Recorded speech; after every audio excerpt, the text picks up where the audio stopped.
Hello students, welcome back to this video series. This is your instructor Dhruvi Bhatt, back again with one more topic of etiquettes.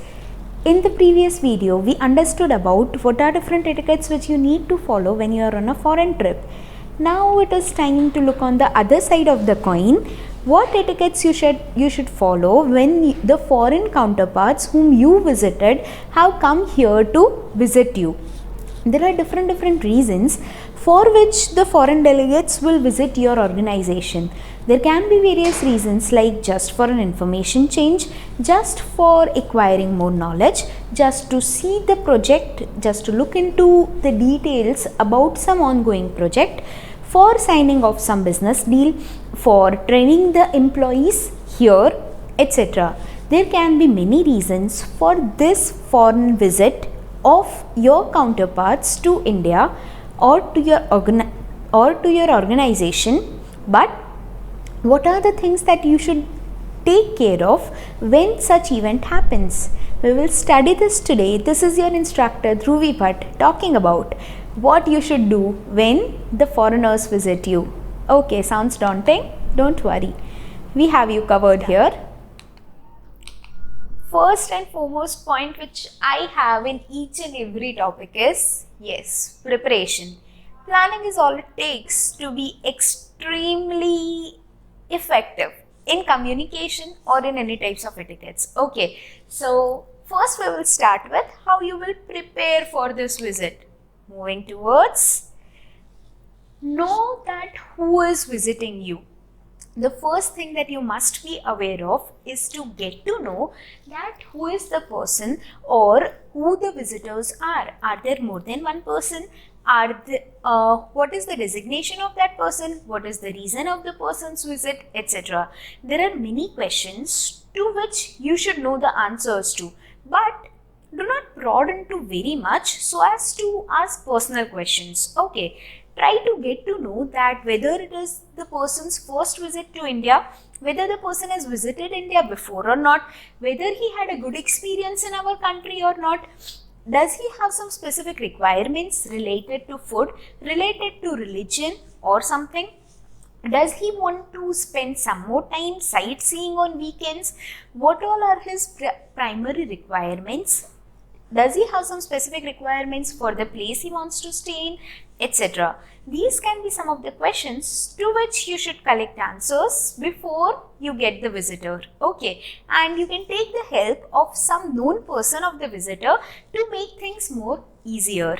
Okay, what other things you should plan of? Secondly, make sure that you prepare the good infrastructure for the visit. Okay, students, I'm very sad to share this, but many quarters have very negative impression for Indians and for India. Now it is in your hands to change this impression, to entirely turn the stone. Okay, how can you do so? Be prepared with the well designed infrastructure.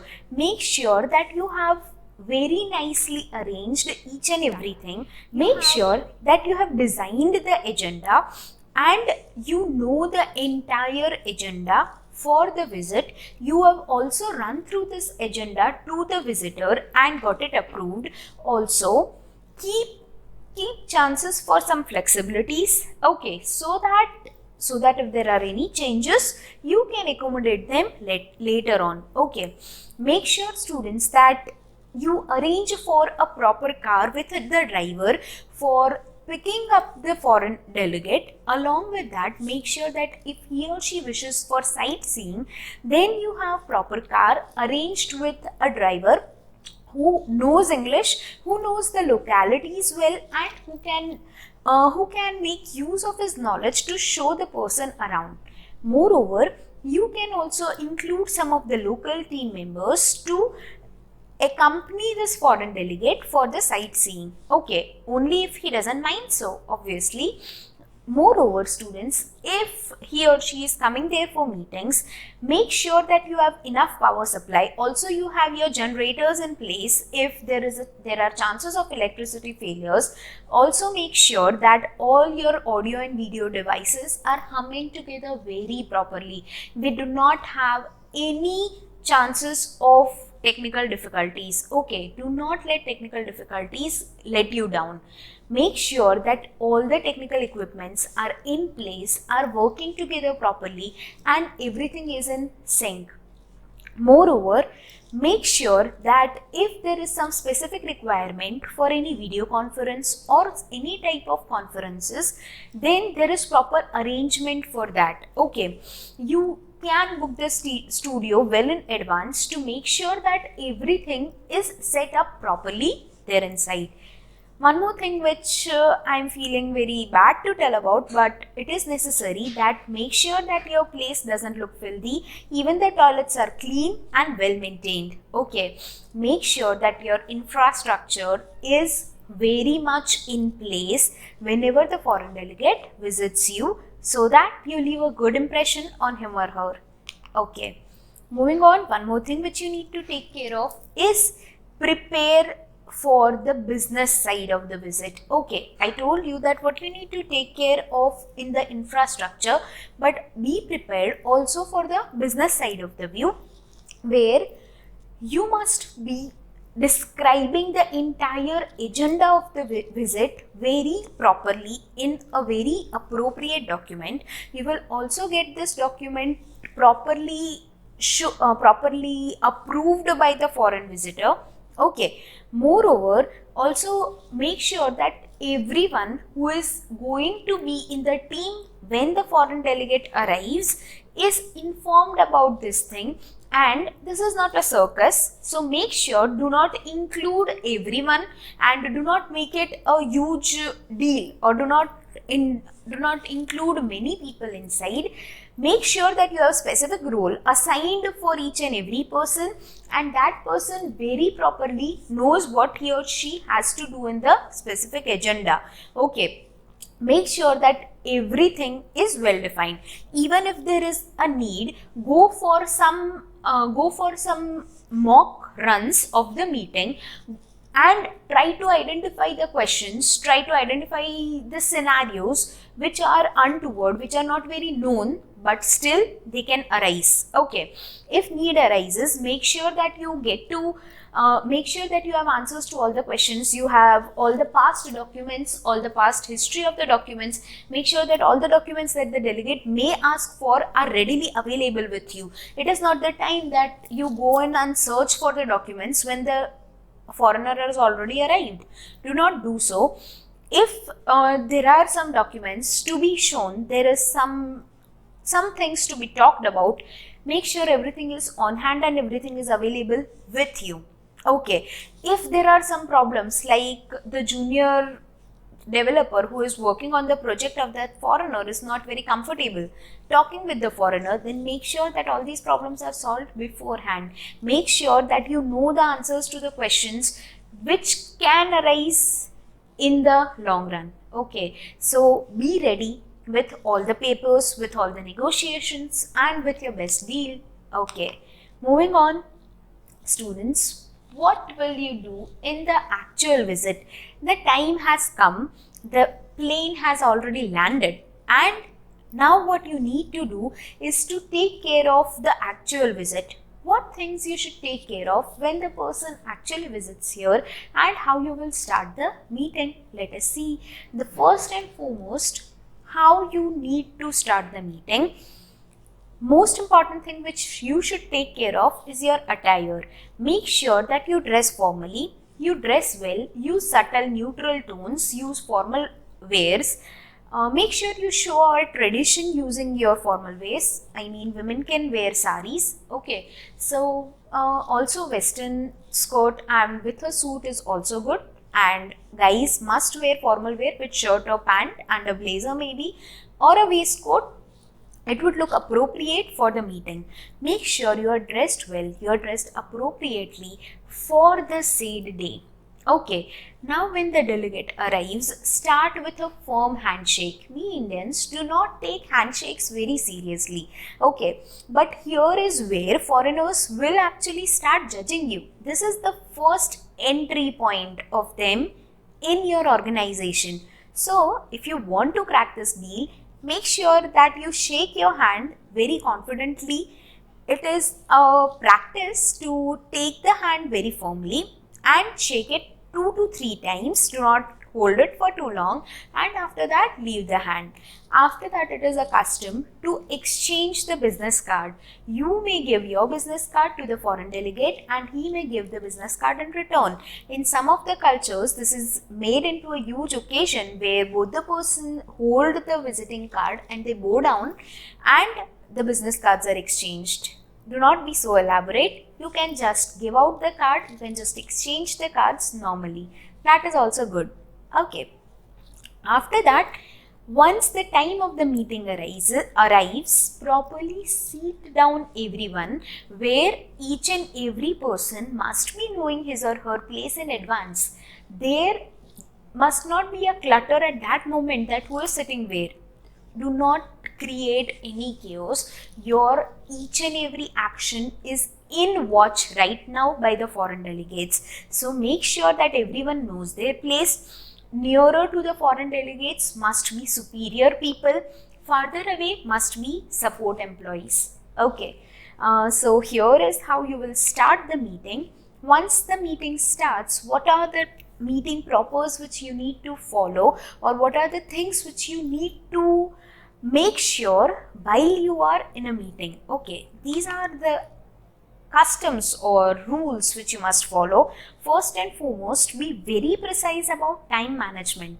Okay, make sure that you have proper time at hand, and as I told you, go for some mock runs of the meeting so you have practiced your time very properly. Okay, so have everything managed in time. If something is taking an elaborate time, then delay it to a later day, or you can go for extra presentations. Okay, but everything should start on time. Each and every agenda must be completed in the allocated time. You must not waste the time of the foreign delegate who might be on the short visit here. Secondly, make sure that you stick to the protocol. Do not steal away someone else's thunder. You are given a role here, you are given your topic of speech here in the meeting. Do not go beyond that. Okay, some things must be left to superiors. The cat must not wail the dog. It should be otherwise, right? So make sure that you stay in your limits. You stay in your area of authority. You stay in your agenda only. Do not go very wayward and talk about things which are not in your hands. Okay. Thirdly, students, make sure that how much ever the foreign delegates try to prod upon, do not give any private information of the company. We all have our personal grievances with our organizations, but that is inside the family. Do not let it go outside the organization in any case. How much ever you are asked questions about, do not give away any insider information or insider view of the organization. If you are asked about some questions which you do not know whether the information should be shared or not, make sure that you guard the information properly, or you take advice of some superiors or some seniors before sharing the information. Do not give away the details. It is very bad manners. It is somewhat okay to be informal in these meetings. You could go to these meetings carrying your cell phones. That is not at all a problem. You can go to these meetings carrying your cell phone, but do not keep your ringtones very loud, those filmy ones. Make sure your phone is on silent. If at all you get an emergency call, then please ask the meeting to be excused, leave the room silently, take the call and return back. Secondly, Try to indulge in some small talk with the foreign delegates. We will talk about the small talks much more in detail in one of our videos, but make sure that you indulge in some small talks. You try to break the ice. You try to make the atmosphere more comfortable for everyone to talk in. Okay, it is not necessary to keep it very formal. Keep it a little informal. Make sure that all the drinks are arranged properly and everyone gets their tea, coffee or cold drinks, and even many a times these meetings call for luncheons too. So if there is an arrangement of lunch or dinner as required, then during the lunch or dinner too, try talking about different things which can break the ice. Okay. Lastly, do not overpromise. Students, do not in any case overpromise during these meetings. Otherwise, it would create a bad impression for your organization. Promise only that much which you can fulfill. More you promise, and if you do not fulfill those promises, it would create a bad impact of your organization in the eyes of the foreign delegates. And remember that this is a long-term relation which you are starting. So start it on a good front and you're good to go. Okay. At the end, how you would get to the conclusions of the meetings. Students, as time passes, meetings would become little bit boring and everyone would be tired. Everyone would be getting in their heads. So try to keep the atmosphere calm towards the end, because it is towards the end where you would be requiring more energy. Because it is towards the end where you will have to make negotiations. Okay, try to not sign off the deal right away, because there might be some of the i's which you want to add and some of the t's which you want to cross off. So make sure that you do not right away sign the deal at the end of the meeting. Try to delay it to a later time. Only if the foreign delegate doesn't mind it, you can delay it at a later time. Okay, and one more thing, students, make sure that there must be some conclusion of this meeting and the agreements must be achieved and signed upon at the end of the meeting. Okay, lastly, students, you need to make sure that there is an entire person delegated who would record each and everything which is happening in the meeting. This is known as minutes of meeting. We will discuss about that too in one of our videos. A person must be recording each and every point in this meeting, and also this particular record must be given away to everyone after the meeting is completed. You must be knowing that what happened in the meeting, what are the conclusions that were drawn, and what is the next plan of action. This is how you would deal with during the foreign visit. One thing which we all need to take care of is taking care of some of the cultural issues. Due to cultural differences between us and the foreign delegates, there are possibilities where we will tend to go overboard and we may tend to create a negative impression for our organization and for our country as well. Do not indulge into this, students. Make sure that you know these cultural differences and you respect these cultures, right? Make sure that you do not invade too much into the private space of the foreigners. You might be very excited about showing the Indian culture to them, but it's okay if they say no to visiting a Bharatanatyam show and they want just to spend the evening working out in a gym. That's perfectly okay. Do not prod too much, do not force too much for them to accompany you, or do not boast about your culture too much. Stick to your culture, yes, that is good, but make sure that you respect their cultures too. Okay. Secondly, do not visit them at odd hours or during weekends. If you must visit them in case of urgency, then leave a call and wait in the lobby of the hotel. Do not just get into the hotel room or knock the hotel room. Okay. Secondly, do not overdo this puja and garland thing at the airport if the second person is not, or if the foreigner is not comfortable with that. One more thing about the gift giving ceremonies. It is not necessary, this is totally a formal visit, so it is not necessary that you give the gift at the end of the visit, but if you must give and if you have to give, then make sure that it is a less costly gift and it is something very personal, which is handcrafted, or a little handmade card or something which is woven by you. That would create a more deeper impact than very heavy and expensive gifts. Don't go very wayward and just give away a mobile phone or maybe a bracelet. That would not do. Okay, that would be very bad, that would be very informal. So students, these are the things which you must take care of, as we want to be on an upper hand when any foreigner visits you. Make sure that you leave a good impression and make sure that you get that deal. That's it from my side, students. This is Dhruvi Bhatt signing off. Thank you so much for listening to me such patiently. Until next time, bye-bye.